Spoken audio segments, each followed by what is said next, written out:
Bismillahir Rahmanir Rahim. Alhamdulillahi Rabbil Alameen. As-salatu was-salamu ala Sayyidina Muhammad wa ala alihi wa ashabihi ajma'in. Amma ba'd. Inshallah, today's lesson is from Babul Inzari wa Tahzir. And this is part of Kitabur Riqaq. Before I actually deliver the lesson, I would like to give a short introduction to this beautiful kitab from which we are doing the lesson, the Mishkaat al-Masabih, and some background regarding the Mishkaat al-Masabih. As we all know, that the Mishkaat al-Masabih is actually a work that was a build on the original kitab, the original book, which is known as Masabihus Sunnah. Masabihus Sunnah was authored by Imam Baghawi Rahmatullah Alayhi, Muhyus Sunnah. Imam Baghawi Rahmatullah Alayhi, he was the author of Masabihus Sunnah. And it was a very, very accepted book. It fulfilled a great need of its time.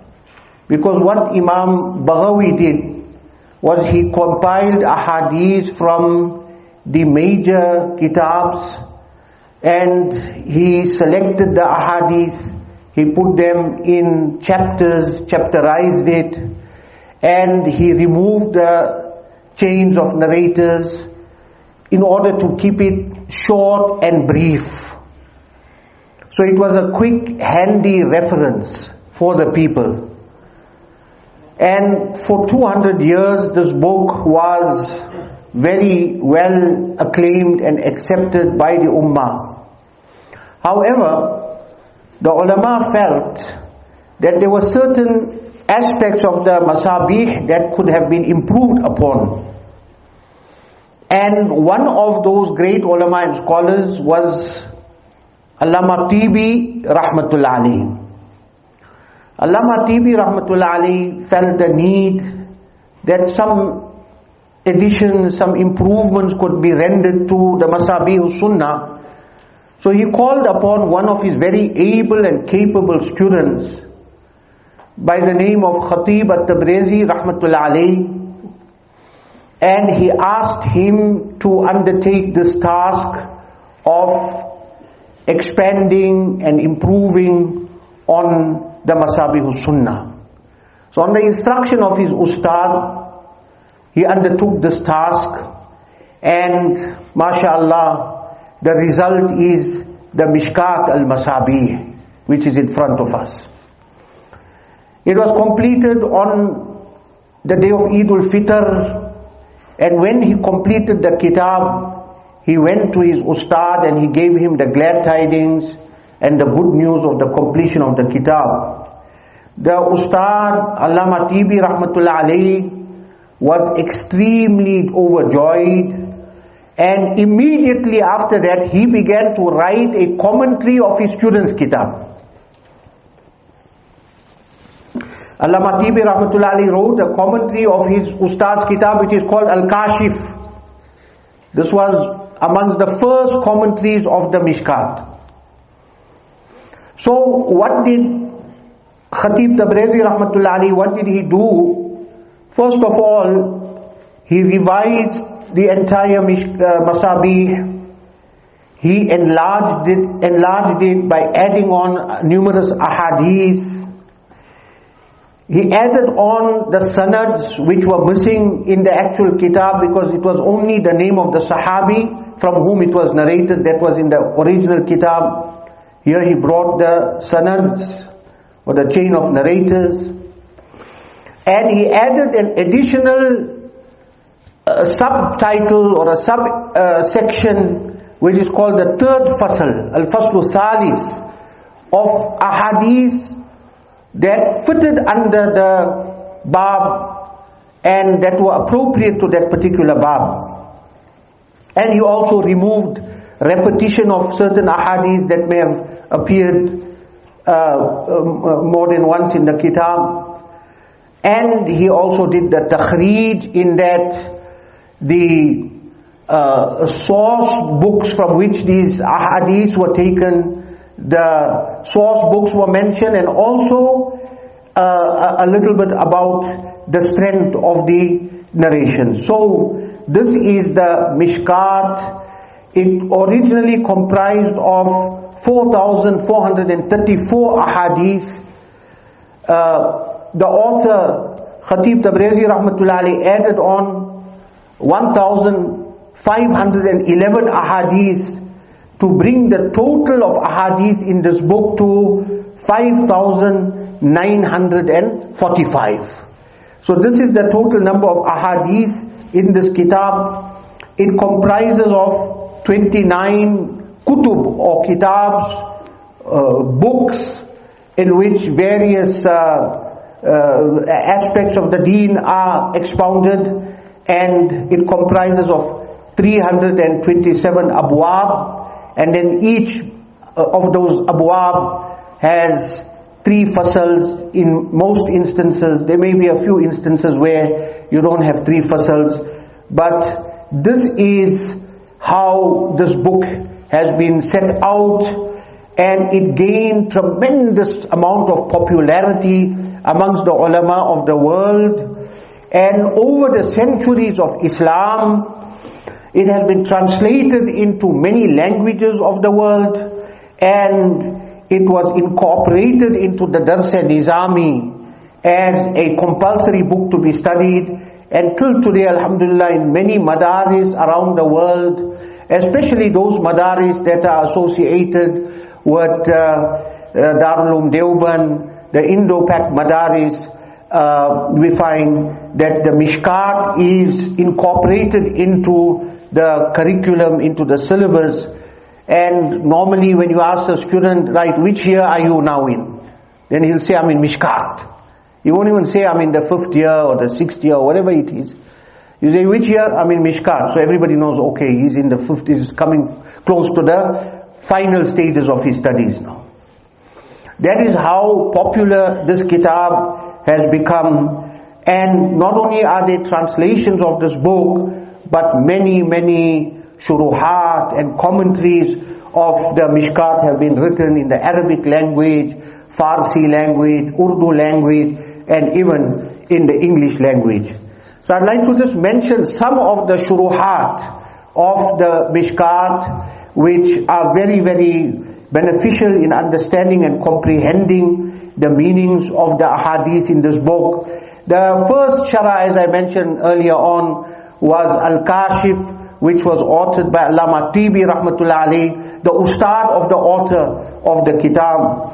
Then we find a very comprehensive, perhaps the most comprehensive commentary of this book is Mirqat al-Mafatih by Mullah Ali Qari Rahmatullah Alayhi, a Hanafi alim. Although Allama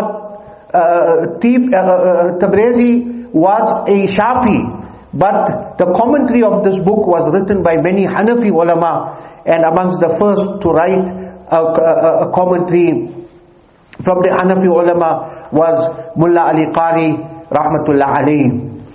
And then we have At-Ta'liq al-Sabih, which was authored by Maulana Idris Khandelwi Rahmatullah Alayhi.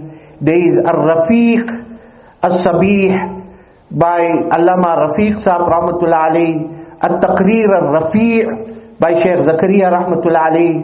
Zujajatul Masabih, Lamahatul Tanqih by Shaykh Abdul Haq Dehlawi. And he also wrote the Ashiyatul Lam'at, which is a Farsi commentary of the Mishkaat. And then there are many Urdu commentaries of the Mishkaat. Mazahirul Haq, famous commentary. Nafahatul Tanqih by Maulana Salimullah Khan Sahab Rahmatullah Alayhi, the founder of Jamia Faruqiyya in Karachi. A very beautiful commentary. Nafahatul Tanqih. Tanzimul Ashtat. Then there's Umdatul Mafatih, Tawzihat, Anwarul Masabih, Dars Mishkaat, Khairul Mafati, Asadul Mafati, Al-Haqqus Sarih, Mir'at, and so on and so on. There's a long list of commentaries of this kitab. The more commentaries of a kitab, it shows the greater acceptance of that particular kitab. Then we also have some English commentaries. The famous translator and commentator of Mishkaat in the earlier years was a person by the name of Robson. Robson, an English scholar, he had written the first translation and commentary of the Mishkaat in English. Then we also find that Maulana Fazlul Karim, he had written a translation and somewhat of a commentary of the Mishkaat, which was titled Al-Hadith. Al-Hadith. And we also find that Abdul Hamid Siddiqui had written a commentary of the Mishkaat in English. And Maulana Manzoor Nomani Rahmatullah Ali, his famous work on Hadith, which was translated into English, is based on the Mishkaat. And the English translation of that is the meaning and message of the traditions. And we also find that some mashayikh undertook some summary of the Mishkaat. They took selected sections of the Mishkaat to make it easier and more accessible for the Ummah, like Al-Abwab al-Muntakhaba. And this work was undertaken by none other than Hazrat Maulana Inamul Hasan Sahab, Hazrat Ji, the third Amir of the work of Tabligh and Dawat. Due to the importance of this work, they felt that the Ummah should benefit, and so Hazrat Ji, he abridged some sections of the Mishkaat and presented it as Al-Abwabul Muntakhaba. So this is the kitab that is in front of us. It has been taught across the length and breadth of the Madaris, and it is a wonderful introduction to the year that lies ahead, and that is the Dora Hadith year, in which many of the references in Mishkaat, especially Al-Faslul Awwal, as we know, comprises of ahadith that come from Bukhari and Muslim, or that are muttafaq alayh, that come both in Bukhari and Muslim. And Al-Faslu Thani are the ahadith that come from the rest of the Sihai Sitta, Tirmizi, Nasai, Abu Dawud, Ibn Majah and Darimi. That's the fifth kitab that reference of the ahadith in Al-Faslu Thani come from there. And then in Al-Faslu Thalith, then other kitabs of ahadith like Musnad Ahmad and so on, the narrations from there are found. So it is a good introduction to the final year, the Dora Hadith year, because the ahadith from Bukhari are here, the ahadith from Muslim Sharif are here, the ahadith from Tirmizi, Nasai, Abu Dawud, Ibn Majah, even some narrations maybe from Muwatta, they are found here. And if you concentrate and you focus and you dedicate yourself to your studies in this year on this kitab, you will find it becoming very easy when you in your Dora Hadith, because many of these ahadiths are going to be repeated there, and you already have an idea of the ahadith, and you will also have an idea of the meaning of those ahadith. And what will happen in Dora Hadith, there'll probably be a build-up of explanation and discussion and commentary on those ahadith that you have already encountered. So this is the great benefit of this kitab, the Mishkaat al-Masabih. And inshallah, we encourage our students that pay full attention and focus yourself very much this year, inshallah. It will be a very good stepping stone to the final year of Dora, when all of these ahadith will come in front of you. So having said that, we commence with the actual dars, and the title of the chapter here is Babul Inzari wa Tahzir. As I mentioned, it comes from Kitab al-Riqaq, and there are 29 kitabs in the Mishkaat, and this is a chapter on Al-Inzari wa Tahzir. which means to warn and to give,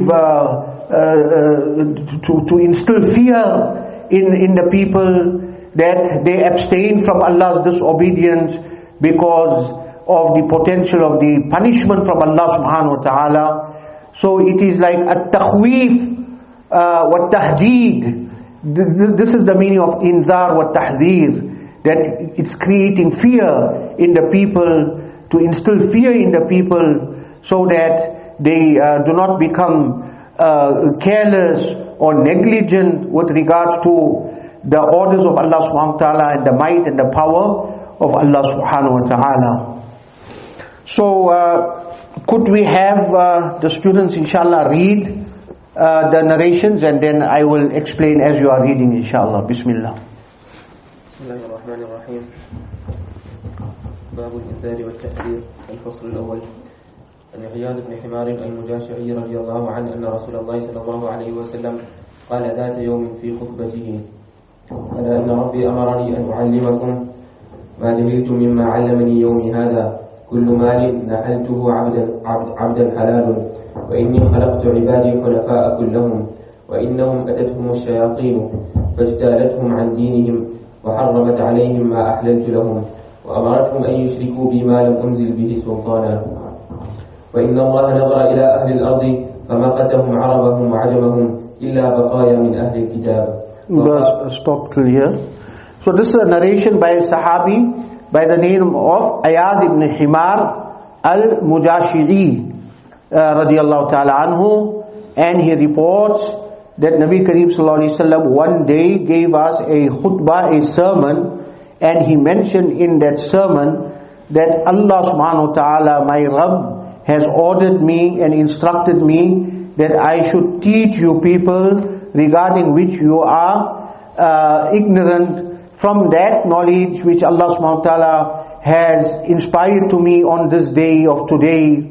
And then Nabi Kareem sallallahu alayhi wa sallam explained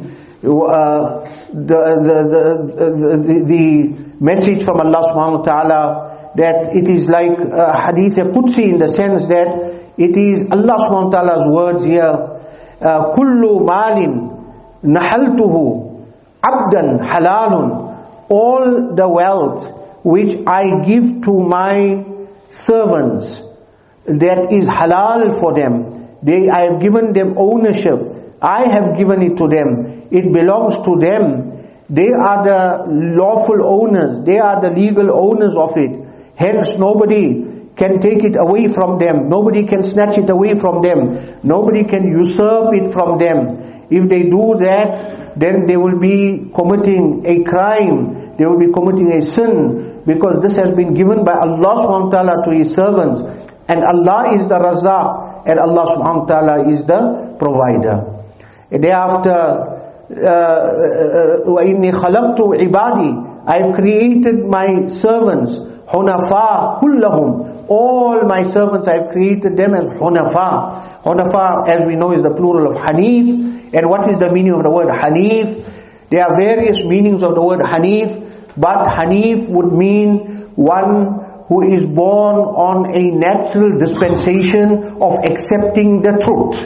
Every human being has been created Hanif by Allah subhanahu wa ta'ala. What is called Fitra, Allah has placed the natural dispensation of acceptance of the truth and belief in Tawheed and the oneness of the Creator in every human being. That capacity and that dispensation has been created in every human being by Allah subhanahu wa ta'ala, as we find in other ahadith and narrations. Remember, Al-Quran yufassiru ba'daha ba'dan. Quran, one verse is a commentary of another verse, and the ahadith also, one hadith is a commentary of another hadith or explanation of another hadith.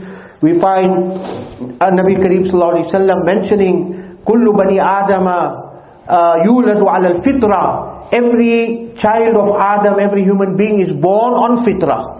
That is the natural dispensation that Allah subhanahu wa ta'ala has created human beings. Fitrat Allahi allati fatara an-nasa alayha.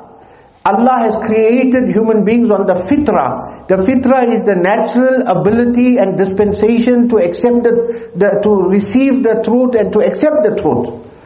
But what happens after that, as it comes in that narration, فَأَبَوَاهُ يُهَوِّدَانِهِ or يُنَصِّرَانِهِ or يُمَجِّسَانِهِ, then it is the parents of that person, his environment, his mahal, that turns him towards Christianity, Judaism, and fire worship and other isms.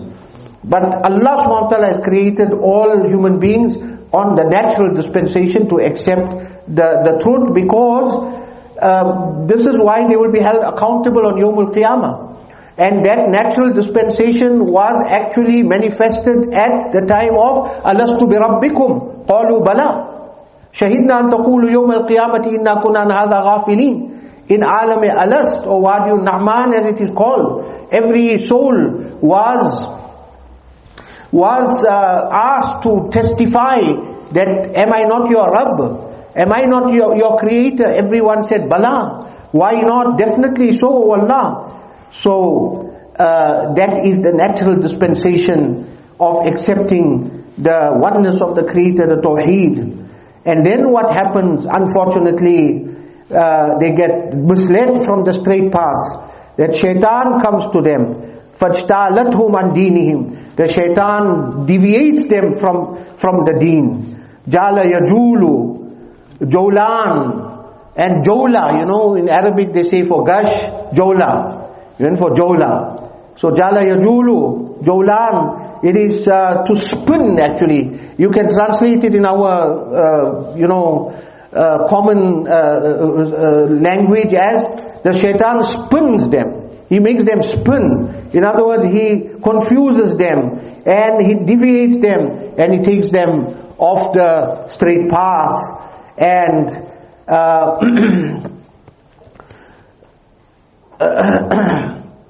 so then further on we find, and that is how people become deviated. It is through the influence of the shaitan. And shayateen here could also refer to shayateen al-insi wal-jinn.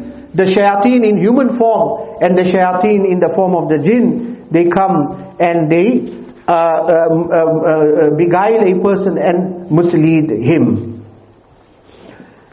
And what they do is, then they make haram upon them, which I made halal for them, and then they start encouraging them to ascribe partners to me, regarding which no proof has been sent to them from their own side, with no proof, no basis, no foundation. They encourage them to worship idols, and these people start worshipping idols, whereas Allah subhanahu wa ta'ala has not allowed and permitted the worship of idols, but the shaitan comes and beguiles them. That which Allah made halal, they make that into haram. Like for example, مَا جَعَلَ اللَّهُ, that ayat where وَلَا سَائِبَةِ وَلَا وَسِيلَةِ وَلَا حَامٍ, they made these things haram on themselves, which Allah subhanahu wa ta'ala did not make haram. But this is all the deception of the shaitan that makes them make things haram, which Allah subhanahu wa ta'ala made halal. And thereafter Allah subhanahu wa ta'ala cast a glance upon the people of the earth, and Allah subhanahu wa ta'ala intensely disliked them, the Arabs too and the non-Arabs too, except a small portion of the people of the book. They were exempted from the intense dislike of Allah subhanahu wa ta'ala. And what was the reason for Allah subhanahu wa ta'ala disliking them? Because most of them fell into kufr, and they fell into shirk and disbelief, and they had deviated from the path of the creation that Allah had placed them in, the natural path, and they became deviated and they went astray. So obviously when a person goes astray, a servant goes astray, Allah subhanahu wa ta'ala will intensely dislike him. And this was the case with the Arabs too, and the non-Arabs too, all went astray, besides a small grouping from the Ahlul Kitab that stuck to the original teachings of their religion. Some Jews possibly stuck to the original teachings of the Torah of Musa alayhi salam. Some Christians, a handful, stuck to the original teachings of the Injil from Isa alayhi salam. This was the only small group that was exempt. The rest of the people, whole of mankind had gone astray. Then Allah subhanahu wa ta'ala, for the guidance of mankind, sent the last and final messenger, Hazrat Nabi Kareem sallallahu alayhi wa sallam. Ji, continue. وقال إنما بعثتك لأبتليك وأبتلي بك وأنزلت عليك كتابا لا يغسله الماء تقرأه نائما ويقظانا وإن الله أمرني أن أحرق قريشا فقلت ربي إذا يفلغ رأسي فيدعوه خبزة قال استخرجهم كما أخرجوك واخذهم بخزك وأنفق فسننفق عليك وبعث جيشا نبعث 5 مثله وقاتل بمن أطاعك من عصاك رواه مسلم. Thereafter, Allah subhanahu wa ta'ala says to Nabi Kareem sallallahu alayhi wa sallam, which is mentioned in the sermon, إِنَّمَا بَعَثْتُكَ O Nabi, I have sent you. I have sent you, and my purpose of sending you is in order to test you out. Allah subhanahu wa ta'ala sent Nabi Kareem sallallahu alayhi wa sallam to test Nabi Kareem sallallahu alayhi wa sallam out, to see how will be his level of patience, how will be his level of steadfastness, how will be his level of tolerance in the face of severe opposition. This was the test of Allah subhanahu wa ta'ala for his Nabi. And وَأَبْتَلِي بِكَ, and that I will test people through you, O Nabi. That will they accept your message? Will they follow your teachings? Or will they turn away from it and they will disregard it? So we find that the purpose of sending Nabi Kareem sallallahu alayhi wa sallam was dualfold. One was to test Nabi Kareem sallallahu alayhi wa sallam himself, and the second purpose was to test the people through him. Those that would accept his message, they would be the honored and favored ones and the blessed ones, and those that would reject his message, they would be the cursed and the rejected ones. And I have revealed upon you, O Nabi, a book, which obviously is a reference to the Holy Quran. La yaghsiluhul ma, that water cannot wash away the Quran. In other words, it cannot wash away the words of the Quran. It cannot cause the wording of the Quran to be lost. The Quran is not like other previously revealed scriptures that if they were rendered to writing, then any harm befell that scripture, it got burned or it got washed away in a flood, that water fell over its pages, that all the writing would disappear and the book itself would disappear. That is not so with the Quran. Why? Because Allah subhanahu wa ta'ala made arrangement for the preservation of the Quran, not only in writing, which happened in the time of Khulafa Rashidin, the rendition of the Holy Quran in written form, but it was preserved originally in the hearts, and it continues to be so today too until Yawmul Qiyamah, inshaAllah, in the form of the memorization and the hifz of the Quran of the millions of Hufaz and Hafizat around the world. So therefore, the pages of Quran can't be washed away, because Inna nahnu nazzalna dhikra wa inna lahu lahafizun. Allah is the protector of this book, and this book cannot be, it cannot just disappear like that, because Allah subhanahu wa ta'ala has made arrangements for its preservation. La ya'til batilu min bayni yadayhi wa la min khalfi tanzilu min hakimin hamid. And one commentary of yaghsiluhul ma could also refer to that it will not be abrogated like the previous books, but it will remain now after it has been revealed and the final revelation has come. It will remain in that form till Yawmul Qiyamah.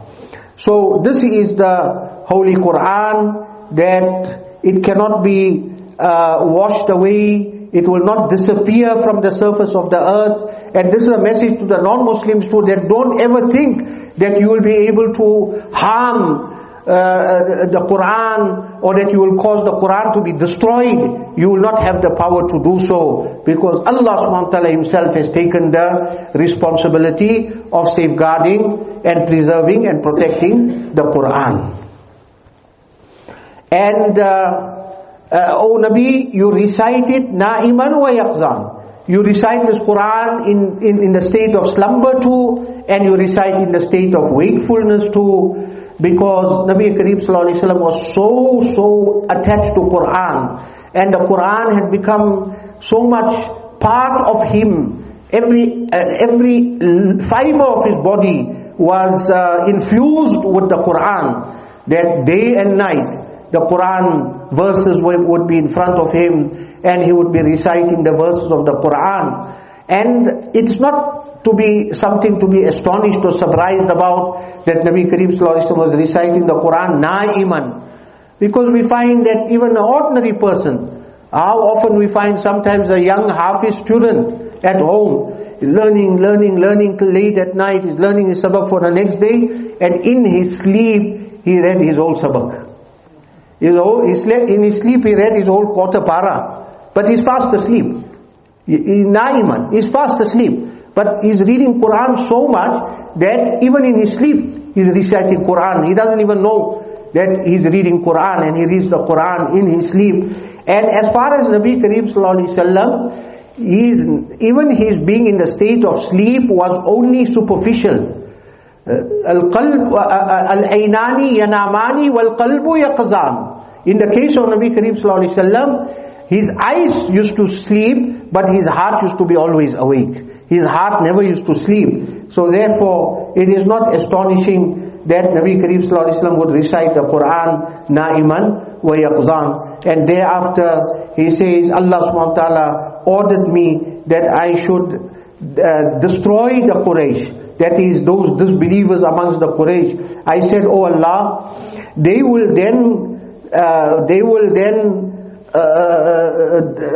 will smash my head if I do so. If I have to attack them, we are small in number, we don't have that strength that they have. They will break my head, they will crush my head, and فَيَدَعُوهُ خُبْزَةً, they will flatten it to such an extent that it will be like a slice of bread. In other words, it will become flattened altogether. That is, the Quraysh won't leave me, they won't spare me, they will harm me, they will attack me in this way. Then Allah subhanahu wa ta'ala said, O Nabi, take them out, remove them, like how they removed you from Makkah, and fight them, and do not be afraid, fight them, and we will be nukhzika, we will supply you, and we will provide you, and we will assist you, and we will fortify you, we will provide for you all the needs of the ghazwa and the war against them, and we will spend upon you, and send an army against them, and we will send an army 5 times that number of people, and fight them with those who obey you against those who disobey you. So this is from this chapter relating to inzar and tahzir. The message is very clear that Nabi Kareem Sallallahu in this khutbah, he spoke to the Sahaba, gave them warnings, and he warned them about the going astray and going on to the path of shaitan. And this is how this particular hadith fits under this bab. The next narration. عن ابن عباس رضي الله عنهما قال لما نزلت وأنذر عشيرتك الأقربين سعير النبي صلى الله عليه وسلم الصفاء فجعل ينادي يا بني فهر يا بني عدي لبطون قريش حتى اجتمعوا فقال أرأيتكم لو أخبرتكم أن خيلاء بالوادي تريد أن تغير عليكم أكنتم مصدقية؟ قالوا نعم، ما جربنا عليك إلا صدقا. قال فإني نذير لكم بين يدي عذاب شديد. فقال أبو لهب تبا لك سائر اليوم ألهذا جمعتنا؟ فنزلت تبت يدا أبي لهب وتب متفق عليه. وفي رواية نادى يا بني عبد مناف إنما مثلي ومثلكم كمثل رجل رأى العدو فانطلق يربأ أهله فخشي أن يسبقوه فجعل يهتف يا صباحاه. Abdullah bin Abbas radiallahu ta'ala anhuma, the narrator of this particular hadith, says that when this verse of the Quran was revealed, وَأَنذِرْ عَشِيرَتَكَ الْأَقْرَبِينَ, O Nabi, warn your close family and relatives. Because the message also has to be conveyed to one's own family. The message has to be given to one's own household. They are to be warned.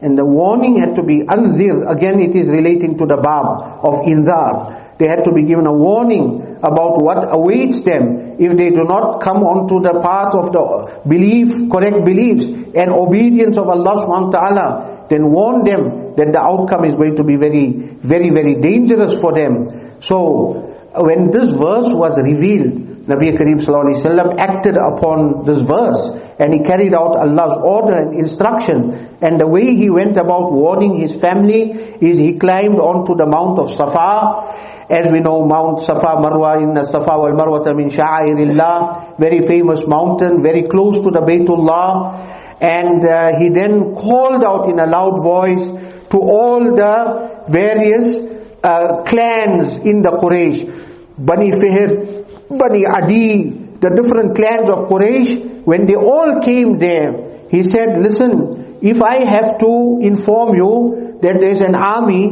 in the valley behind this mountain and they wish to attack you, will you people believe me? Will you believe what I am saying? They said, definitely we'll believe you. We will believe you. Because we tried and tested you and we only found that you are on truth. You never spoke lies. You were never on falsehood. You were always on truth. So we tested you. And every time we tested you out, you were always truthful. So why would we not believe you when you say this? Then he said to them, I am a warner to you about a very severe punishment that is awaiting you, very close to you, very much in front of you, if you don't believe in the message that Allah subhanahu wa ta'ala has revealed unto me, and that is the message of Tawheed and the forsaking of idol worship and adopting the obedience of Allah and staying away from His disobedience. When this message was given and this warning was given, then Abu Lahab, who was the uncle of Nabi Kareem Sallallahu Alaihi Wasallam, he said, destruction to you for the whole day, destruction upon you. That day could also mean for all the days of your life, destruction. He cursed Nabi Kareem Sallallahu Alaihi Wasallam. Ali hadha jama'tana, is this why you gathered us to tell us this? For this reason you called us here? We don't want to hear all this here. Why did you have to call us for all this? And in anger, he cursed Nabi Kareem Sallallahu Alaihi Wasallam. And Allah Rabbul Izzat replied by cursing Abu Lahab, Tabbat yada Abi Lahabi wa tab. May the hands of Abu Lahab be broken, and may he be broken, and may he be cursed. And in another narration the words come, O Bani Abd Manaf, the example of me and you is like a person who saw an enemy and he ran and he tried to save Yarba'u ahlahu yahfazuhu min al-adu. He tried to save his family from the enemy, and he feared that they will overtake him and reach his family before he could even go and warn them. So he started shouting so that they couldn't reach to his family before he reached them.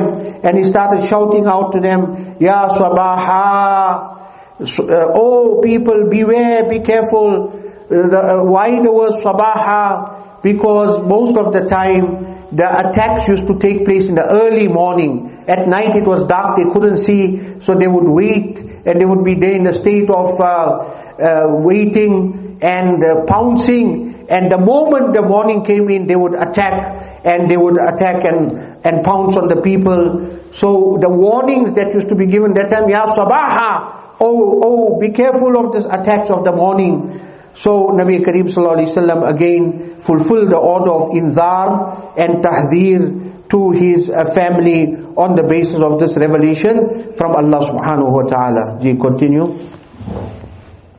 وعن أبي هريرة رضي الله عنه قال لما نزلت وأنذر عشيرتك الأقربين فعن النبي صلى الله عليه وسلم قريشا فاجتمعوا فعمر وخص فقال يا بني كعب بن لؤي أنقذوا أنفسكم من النار، يا بني مرة بن كعب أنقذوا أنفسكم من النار، يا بني عبد شمس أنقذوا أنفسكم من النار، يا بني عبد مناف أنقذوا أنفسكم من النار، يا بني هاشم أنقذوا أنفسكم من النار، يا بني عبد المطلب أنقذوا أنفسكم من النار، يا فاطمة أنقذي نفسك من النار، فإني لا أملك لكم من الله شيئا غير أن لكم رحما سأبلها ببلالها.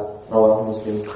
A very similar narration, Abu Huraira radiallahu ta'ala anhu narrates that when this verse was revealed, Nabi Kareem sallallahu alaihi wasallam called the Quraysh, they gathered, and then he first in a general address, in a general way, then in a specific address to individuals and to smaller groupings, he said to them, "O people, save yourself from the fire. O people, save yourself from the fire." Going down now, right down to his own family, from the broader clan of Quraysh, right down to his own family, right down to Bani Hashim, who was his paternal grandfather's family.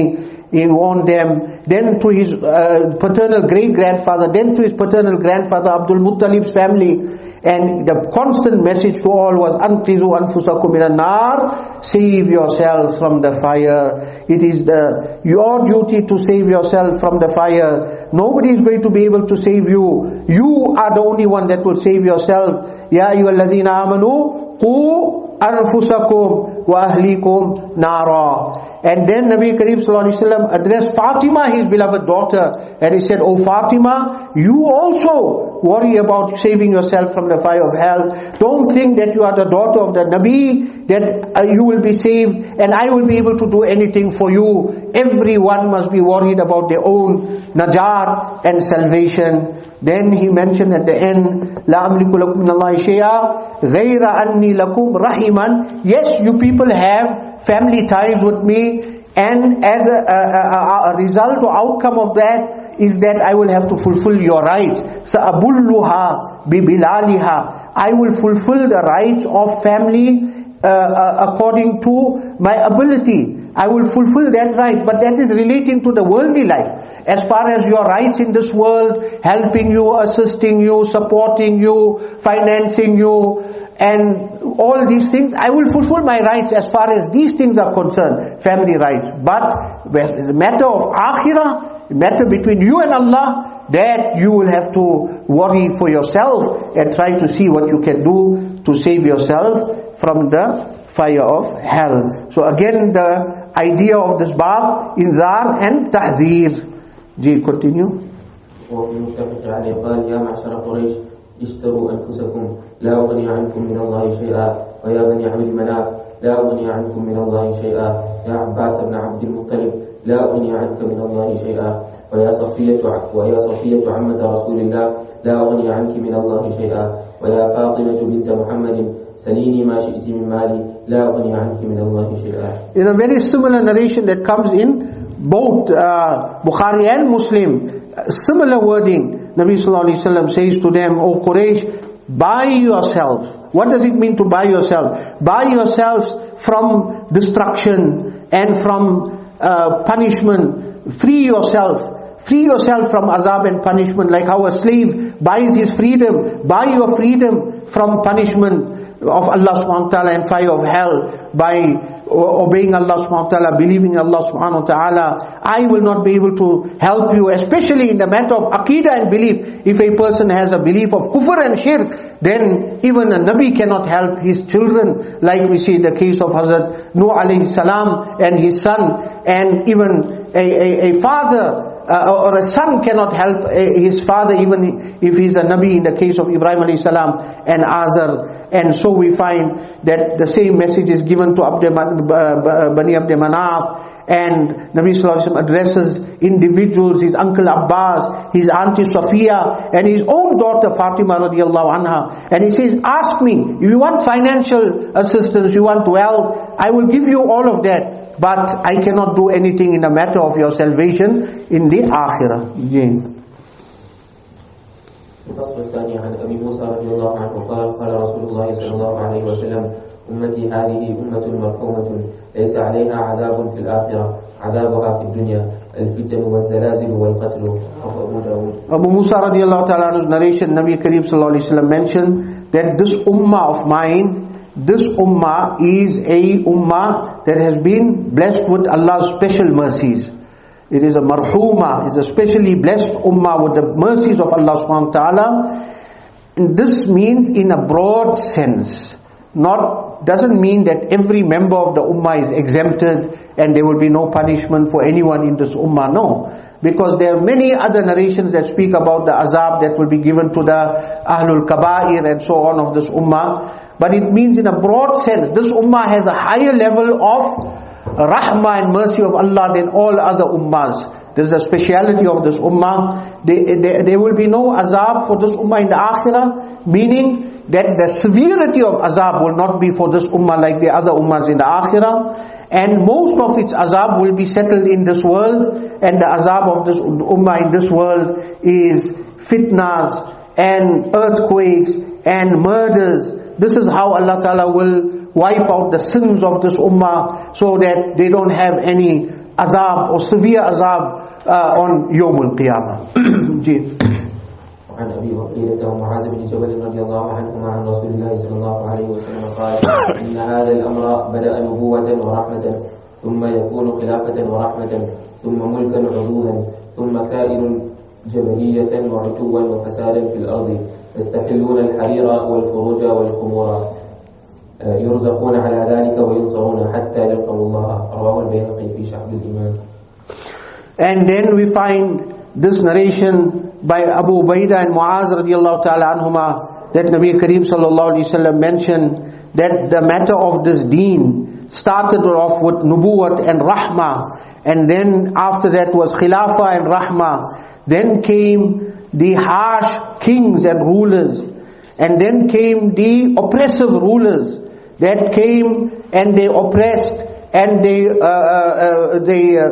they caused mischief on earth, and they made halal what is called silk, and women that were not halal for them, they made them halal for themselves. Liquor they made halal, and yet they continued to be provided by Allah subhanahu wa ta'ala and assisted by Allah subhanahu wa ta'ala until they will meet Allah subhanahu wa ta'ala, and Allah ta'ala will punish them for their mischief and the wrongs and the oppression they meted out on earth.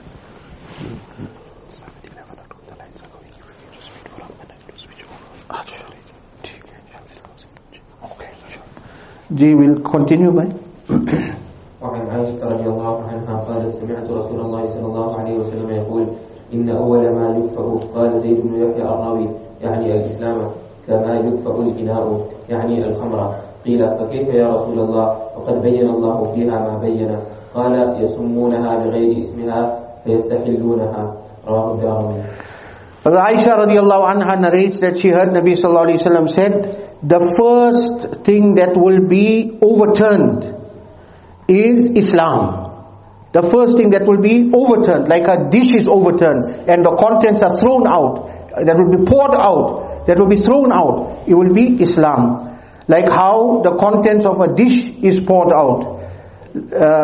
Then they said, O Nabi of Allah, how will this happen? How can it be that Islam will be overthrown and thrown out, and it will be poured out and it will be thrown away?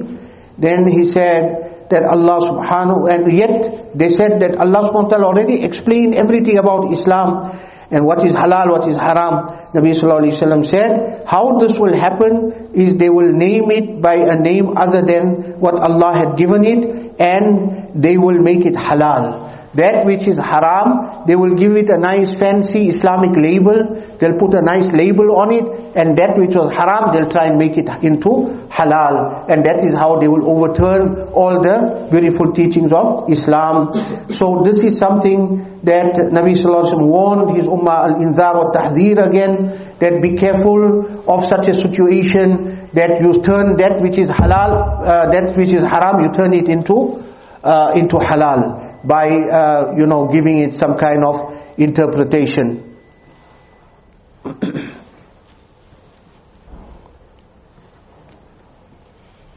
Can we switch over? Okay, so let's continue the next few, there's two, just the last narration inshallah in this bab here.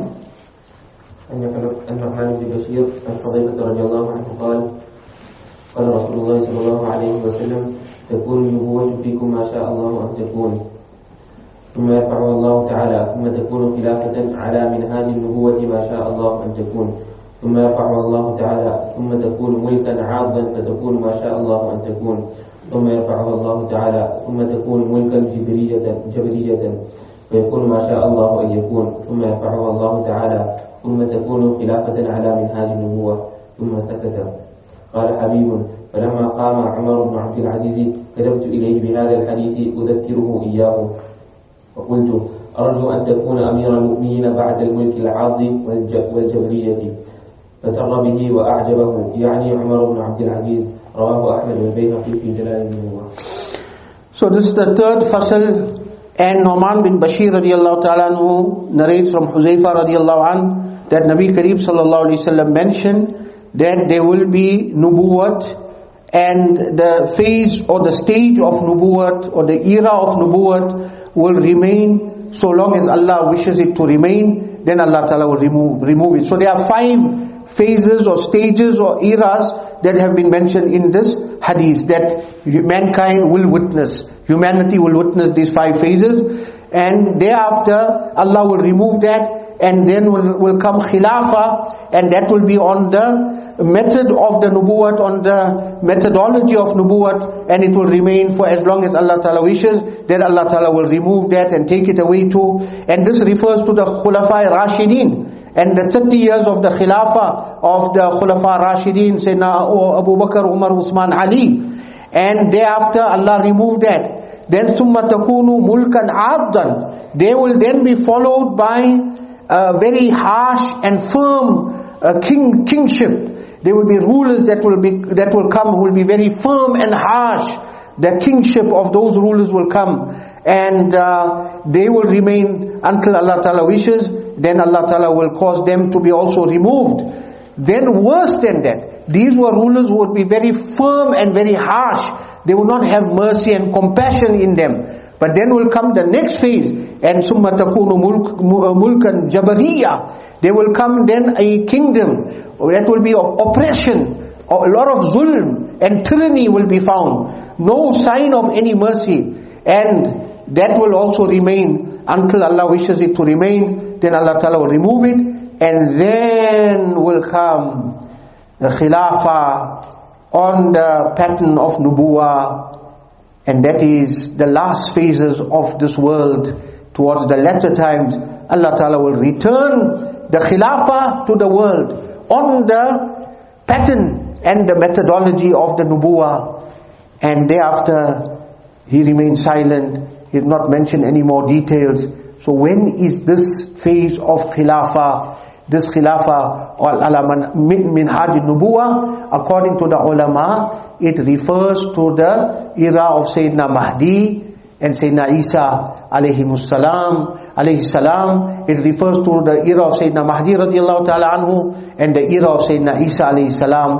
That once more the world, these 5 phases, it started off with nubuwat, then khilafat, then those harsh rulers, then the oppressive rulers, and it will return back to the original pattern of the khilafah ala minhaj al-nubuwah. And the people who will be fortunate, they will witness that beautiful era, and they will be the beneficiaries of that beautiful times, the details of which are in many ahadith of how much of barakah there will be, and how much of peace there will be, and how much of piety there will be. The lucky people will witness that era. Any case, the person, one of the narrators says that when Umar bin Abdul Aziz rahmatullah ali was appointed as a Khalifa, then I wrote to him with this hadith reminding him about him, and he said, I hope that you Amirul Mu'mineen will be after the harsh and oppressive kings, you will be on that Khilafah that has been mentioned. And Sayyidina Umar bin Abdul Aziz liked it, and he was happy with it, with this mentioning of this narration to him. But of course, what it means is that it doesn't mean that in between you may not get some individual or some isolated cases where there will be a good Khalifa and he will come on the Minhaj al-Nubuwah, but not as a holistic practice, not as something that will remain for a lengthy period of time. For short periods of time, there may have been pockets of such khulafa that came. It does not negate the overall meaning of this particular hadith and narration, because there were many other righteous people that came. For example, the kings, many good pious kings that came in the history of Islam. For example, Aurangzeb, Alamgir Rahmatullah Alayhi, the Mughal king, his kingship was something that resembled that era of the great rulers of the past. But there are small pockets and isolated instances in between. It does not negate the overall meaning of this particular narration. Nevertheless, alhamdulillah, we've completed this particular bab on this very blessed and Mubarak day of Jumu'ah in the blessed month of Muharram, a day away from Yawm Ashura. We make dua Allah subhanahu wa ta'ala imbue us with the proper and deep and correct understanding of Quran and Sunnah, and Allah ta'ala give us the ability to make amal and practice on all of these beautiful teachings, and Allah subhanahu wa ta'ala attach us with this knowledge of Quran and Sunnah, and especially this particular kitab, the Mishkaat al-Masabih. Indeed, it is one of those very special works in the collection of hadith and in the library of Islam. وفقنا الله وإياكم لما تحب وترضى وآخر دعوانا الحمد لله رب العالمين والسلام عليكم ورحمة الله وبركاته.